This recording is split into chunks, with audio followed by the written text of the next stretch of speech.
The XU photoelectric sensor is easy to install. Select the mounting bracket adapted to the situation. Then, fix the sensor with the 2 screws supplied with the bracket. Setting the sensitivity is easy thanks to the potentiometer, the yellow output status LED, and the green stability LED. First, set the potentiometer to the minimum value. Then, put an object at the expected sensing distance. Then, increase the sensitivity until the output status changes and the green stability LED switches on. Then, remove the object and increase the sensitivity until the background detection and the green stability LED switches on.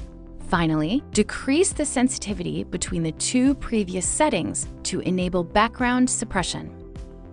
Now the sensor is capable to detect an object at the required sensing distance, whatever its color.